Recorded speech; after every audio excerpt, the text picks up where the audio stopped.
Mayor Adriola Fernandez. Here. Mayor Pro Tem Bryson. Councilmember Pacheco. Here. Councilmember Garcia. Here. Councilmember Hodge. Here. We have a quorum, Mayor. Any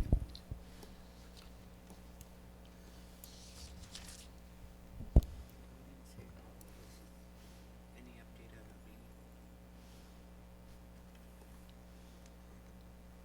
Pledge of Allegiance.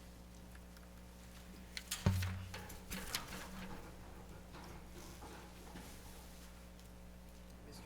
Hodge, will you lead? Sure. Ready? Begin. I pledge allegiance to the flag of the United States of America and to the republic for which it stands, one nation, under God, indivisible, with liberty and justice for all. Mission statement. Okay. Ready? Together, we pledge to provide effective, efficient services in a courteous and respectful manner to improve the quality of life for all in our unique border community. Viva Calexico. Mr. Hodge, will you lead us in The invocation? Yes. Okay, this is off the top of my head, ladies and gentlemen. Please bow your heads. Oh Lord, thank you for our health and the health of our families and everyone else. Please protect us against this COVID-19 virus. And please allow us to do what's right here in the council. Guide us in our decision making, that we may be wise and follow your will, oh Lord. In the name of the Father, amen. Okay. Closed session announcements. Attorney? Thank you, Mayor. City Council met in closed session on 2 items on this evening's agenda, received direction, but no reportable actions. Thank you.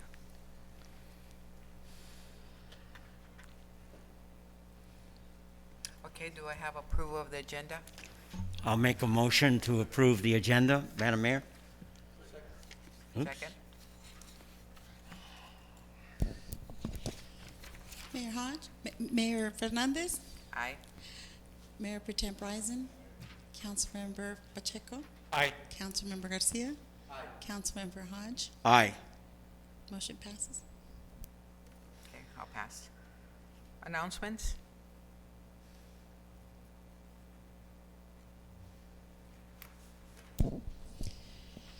These proceedings may be viewed on the City of Calexico website at www.calexico.ca.gov the Friday following the City Council meeting.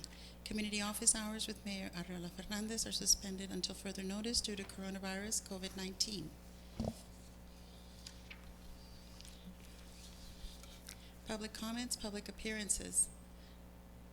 We have no comments for We public don't have any comments. public comments? No, we have a comment, but it's for item number 4. And number 4?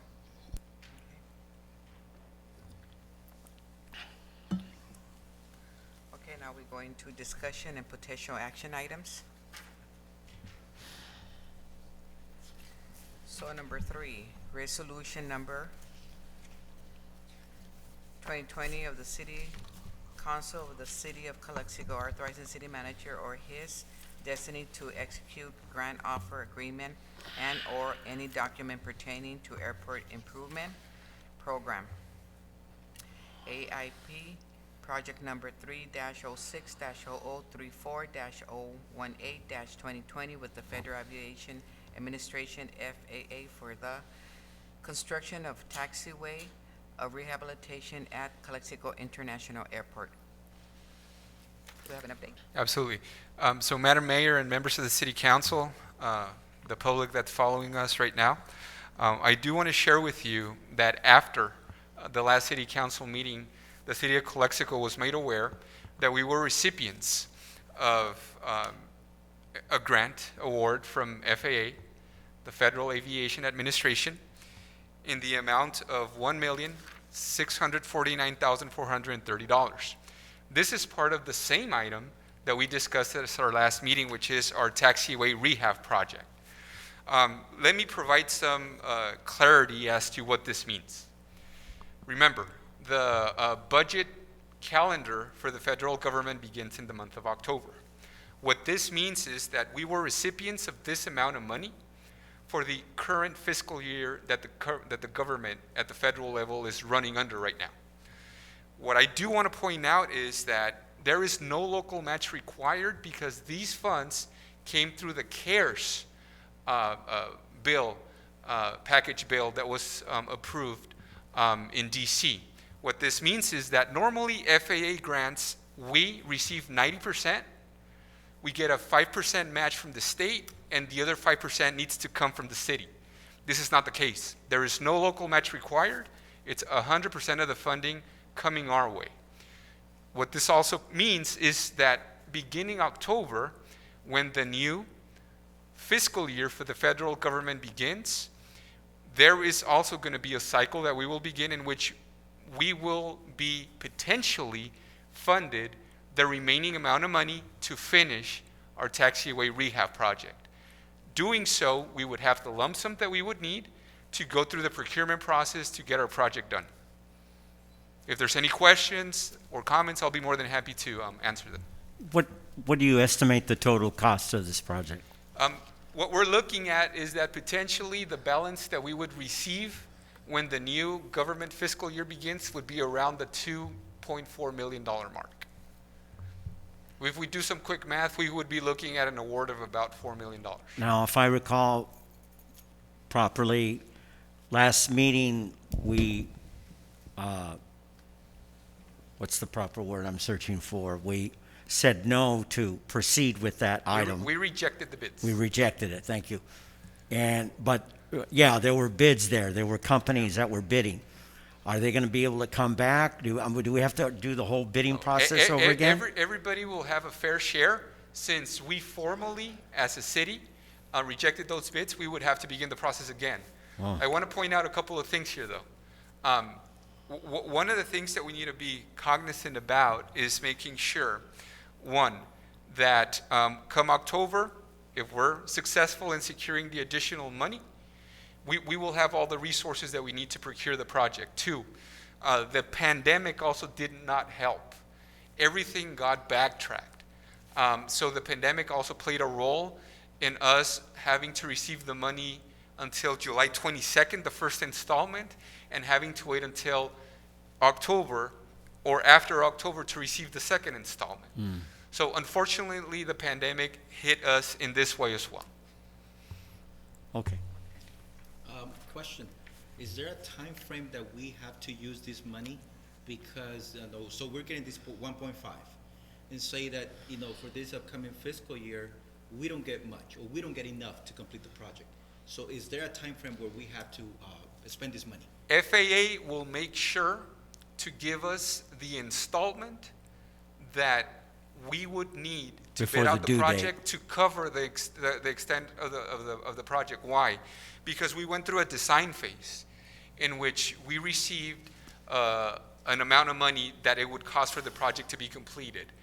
That dollar amount through that project that was done was submitted to FAA, so FAA knows how much money needs to be funded for the taxiway rehab project in Calexico to be done. So that's one part of the answer to your question. The second part is, yes, obviously, once we receive the second installment, there are regulations in terms of when projects get completed that we have to abide by from FAA.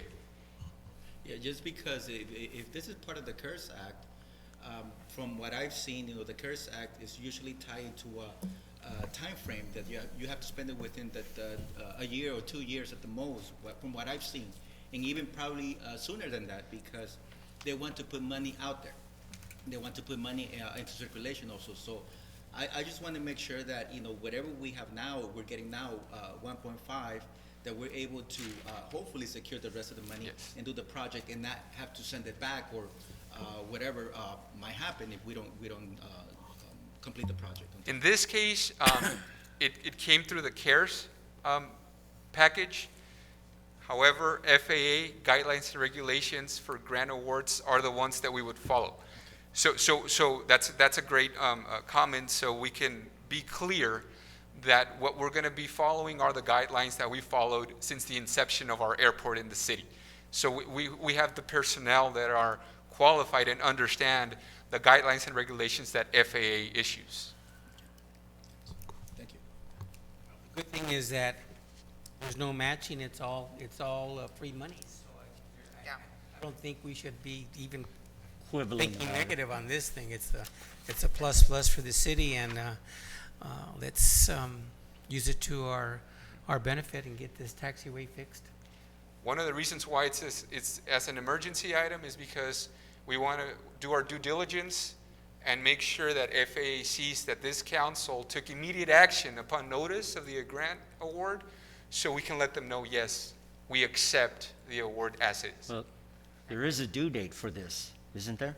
August 7th, I believe? Correct. That's why the attention to Yeah, this matter right away. now. So, Okay. Madam Mayor, is there anybody else?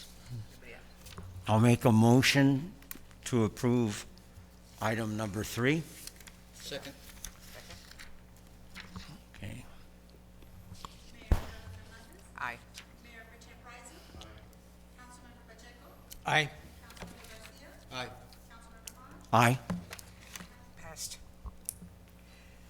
Now we're into item 4, resolution of the City Council of the City of Calexico approving conditional use permit for uniform application number 2020-07 for the purpose conversion of 43 hotel rooms at the Holly's Hotel at 801 Imperial Avenue, APN 058-346-001, and the existing 16-unit apartment complex at 18 Lincoln Street, APN 058-346-007 into a 59-unit professionally managed, deemed restricted affordable senior and vulnerable population living facility, including the retention of existing commercial space.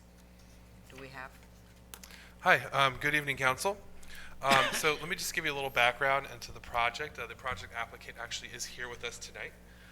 So on June 2nd, the applicant submitted or inquired about the possibility of transforming the Holly's Hotel into a sort of a professionally managed, deed-restricted, affordable, senior and vulnerable population living facility. Currently, the Holly's Hotel is in a bit of a state of disrepair, and the applicant offers, if you look at your attachments, I believe on attachment 5, which is the project renderings, you can see a before and after of what is the current status of the Holly's Hotel, and then what the proposed elevations are going to be. So it's attachment number 5. So I'll continue with the background. The applicant submitted an application, a uniform application, on June 18th, 2020, and we deemed it Uniform Application 2020-07. We submitted it to the PRC, which met on July 1st to review and discuss the items. The department heads and their representatives gave comments and placed them into a PRC comment letter, which is indicated as Exhibit C, the third one. The applicant, on July 12th, 2020, the Planning Division received a letter from the Director of Imperial County Behavioral Health Services Department expressing her support for the project. All commissioners were sent electronic copies of the letter and the whole packet. Commissioners voted down the measure on July 13th, 2020. The yes votes were Zamaripa, Salazar. The no vote was Commissioner Cota, and the Commissioner Zarate was absent. So the motion failed because it failed to secure enough votes to pass. So on June 14th, the applicant requested an appeal of the Planning Commission's decision via electronic mail correspondence. We consulted with the city's executive team, the city clerk, to propose a special city council meeting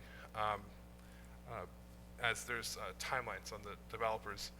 And so basically what this conditional use permit would do would override the action of the Planning Commission and approve the conditional use permit to convert the Holly's Hotel into a 59-unit, professionally managed, deed-restricted, affordable for seniors and vulnerable population. And so if you can see from your exhibits, you can look at them. They are the proposed before and after. So what they're going to do is they're going to retain existing commercial space, and they're going to do a major, what we call a tenant improvement, which is basically they're going to go in there and they're going to renovate the hotel, put new stucco on it, new lightings, bring it up to code. Also included in the PRC, they're going to replace the water line that runs through the alley in the back. It's a 4-inch water line, and they're going to repave the alley behind the Hollis. So there's a whole host of things that the applicant is proposing. This includes, obviously, work on the interiors of the motel, right? Yes. The rooms, Yes. right? Yes, the interiors, basically when they, anytime there's a major renovation, the new building code kicks in, right? So the 2019 California Building Code would kick in, and the applicant would be responsible for bringing the building up to code. Because currently, I believe the main Hollis Hotel doesn't have fire sprinklers. This would call for a phased-in fire sprinkler implementation as they lease out units. So basically, there would be a whole bunch of investment into this property to bring it up to standards, up to code.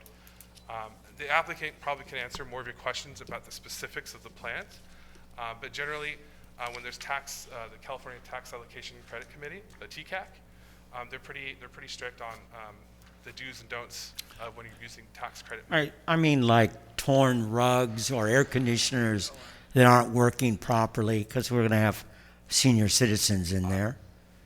I believe the applicant can answer those questions best. Oh, He's here. Yeah, he can come over here.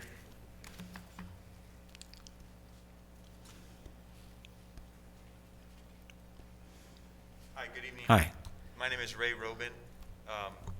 I'm the developer representing, or I'm representing the developer, and we're looking to purchase the Holly's Hotel, as Chris said, and we're going to do a full remodel, as Okay. you mentioned. We're going to, as you see the outside, we're changing all the lines, going to redo the whole look to bring it up to something that, you know, is the standard of what we would typically build. On the inside, it's going to get completely gutted. I mean, the new fire sprinkler systems, probably the majority of the plumbing lines, I would imagine, are going to get ripped out. Whatever happens to the walls, that's redone, all flooring. It's pretty strictly managed when you go after the federal and state money, so they hold us to the highest standards of development and making sure, just like you said, for the seniors are going to have, you know, an immaculate room, great air conditioner. It's going to be brand new. Good. That's what we're shooting for. Thank you. So really, we're just looking for just a little bit of support to get the CUP. It's not zoned correctly, so in order for us to go after the funds that we're looking to gather to get this big project done, we have to have all of our ducks in a row, or they won't even consider our application when we go after that. They look at it as, just like you had mentioned, if they're going to give us money, we have to have everything lined up to get people in there as soon as possible, or they're going to go give it to somebody else that has everything a little bit more lined up. Can you describe the project? I know it's senior citizens and vulnerable population.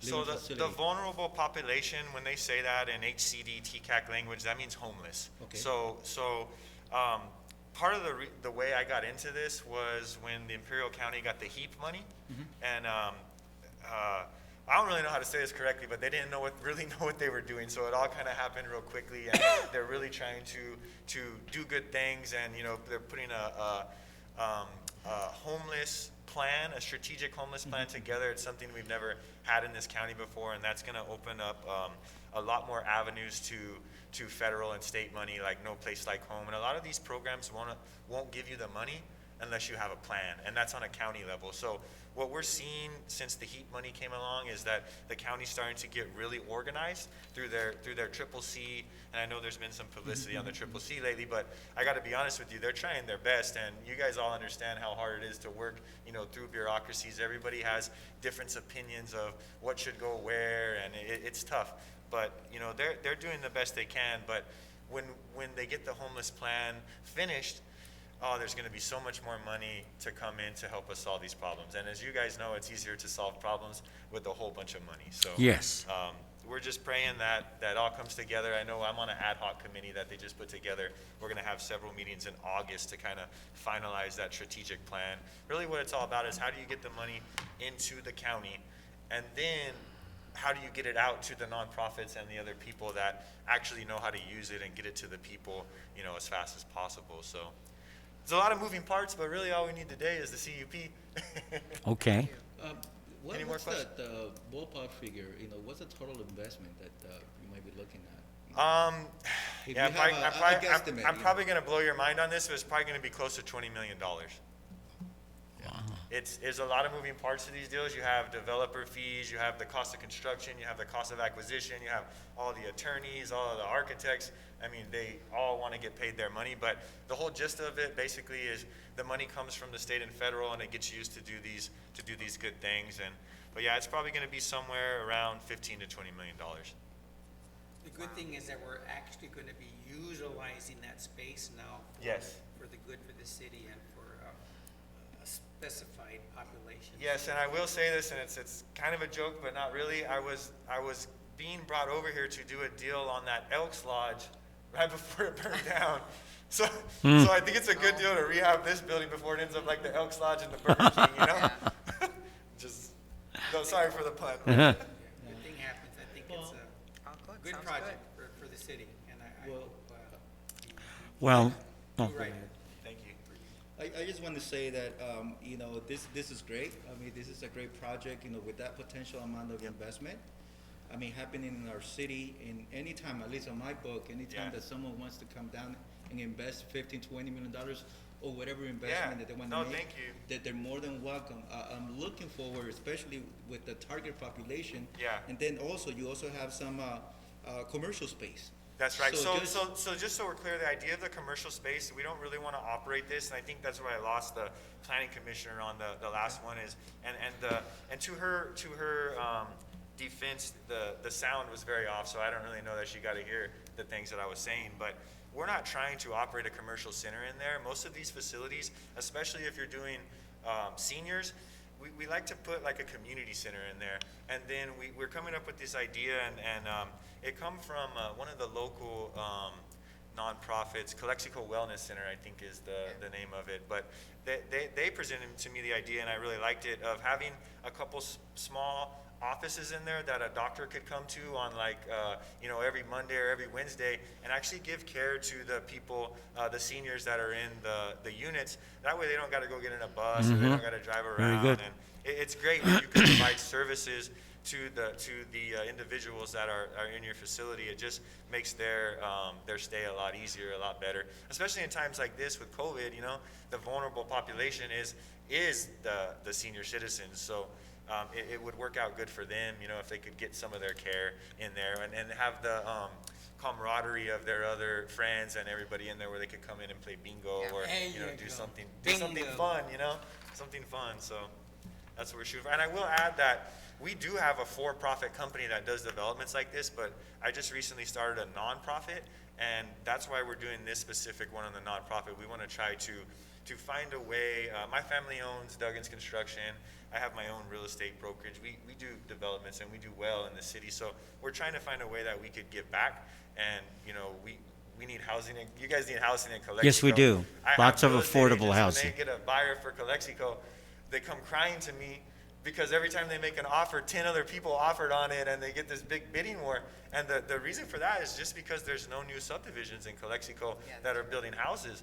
I mean, I'm selling a minimum of 5 houses a month in Imperial, and there's two or three other developers over there doing the same thing. One in Brawley selling that many. So, and it's caused your guys' prices to go housing prices to go up just strictly because of supply and demand. You know, people are fighting.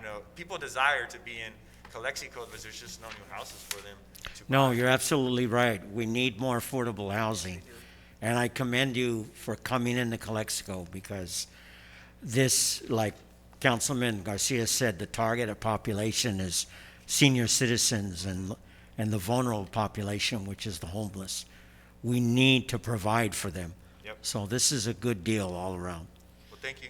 Any more questions? One last thing, is there a chance that you can look into some of the space used for, I don't know, youth center or something? Because I mean, I want to be inclusive. You know, you're gonna have different populations, so I know we need a lot of Yeah, I services, think, but you know, we're open to that. I don't think this is the right facility for the youth one, just because it's seniors and the homeless particular, you know, but I think that, somebody was asking me specific about, youth housing. I can't remember exactly who it was, but somebody's asking about that. I guess it's a population that has a lot of money for people to build facilities for the young.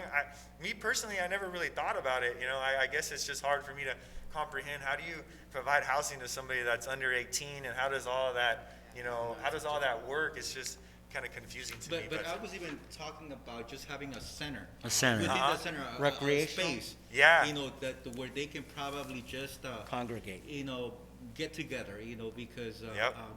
you know, I was asked, well, you know, where do we get together? Where do we go for, I don't know, play guitar, learn how to Yeah, play guitar? or Chris some sort Chris of over here is activity. always talking about how we need So- the parks a lot, you know, we need the parks and everything, so we're working on another development out by Bowker. We'll see how it goes, but, yeah, that would be a good place for that, put a little park or a little community center.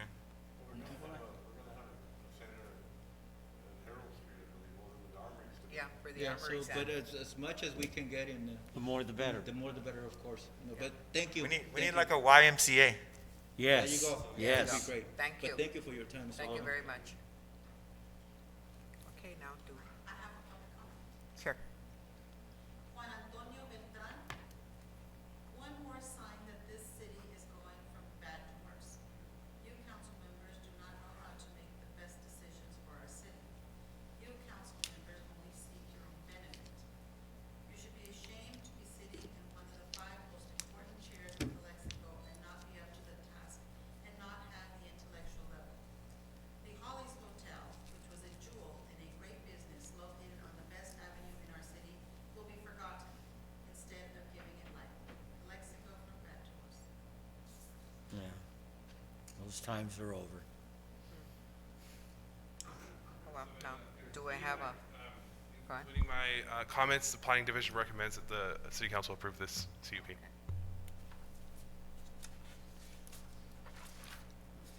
Do I have a motion? Motion?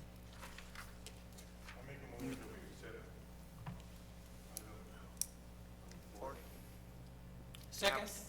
second? Okay. Mayor Arreola Fernandez, Aye. Mayor Pro Tem Bryson. Councilmember Pacheco, Aye. Councilmember Garcia, Aye. Councilmember Han. Aye. Passed unanimously. Okay, now, do we have any future items, future agenda items? I do. Yes? Yeah. Bye, thank you. These are extremely difficult economic times for renters, homeowners, and small businesses because of the surges of COVID-19. Many Californians are experiencing substantial losses of income as a result of business closures, the loss of hours or wages, or layoffs related to COVID-19, hindering their ability to keep up with their rents, mortgages, and utility bills. Emanating from Governor Newsom's Executive Order N28-20 back in March 2020 is a new extension of a moratorium on evictions up until September 30th, 2020. Governor Newsom is allowing and delegating local cities the power to pass ordinances extending the moratorium on evictions. This would preserve and increase the housing security for Californians and here in Calexico and mitigate against homelessness, which in turn, as you know, can exacerbate vulnerability to COVID-19. This extension on a moratorium on evictions is all very well and necessary, but I feel we need to be fair and equitable in helping the homeowners with their mortgages. As you know, homeowners that are financially, economically struggling may not be able to pay their property taxes, which could result in a substantial loss of revenue for the city of Calexico. Therefore, as a future agenda item, I am strongly recommending that we construct an ordinance that benefits and protects both renters and homeowners, if that's possible. Let's construct the ordinance within a week and then hold a special meeting where we can discuss and vote on it. Now, again, I received word from Mr. Flores. He says homeowners have an extension of a mortgage forbearance for 12 months up until March. So they're protected. So the ordinance could have the content of extending the moratorium on evictions and declaring that homeowners have this forbearance on mortgages up until March of 2021. Anyway, I'd just like to see this come forward and we could discuss it and possibly vote on it. The reason for the pressure is because time is of the essence. The moratorium to be in place are only up to the end of September. So if we wait until we get back from August, there's no point in it. So there you go. So do we, anybody else? Anybody else?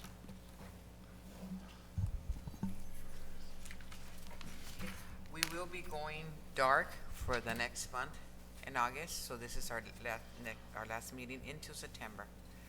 Yeah.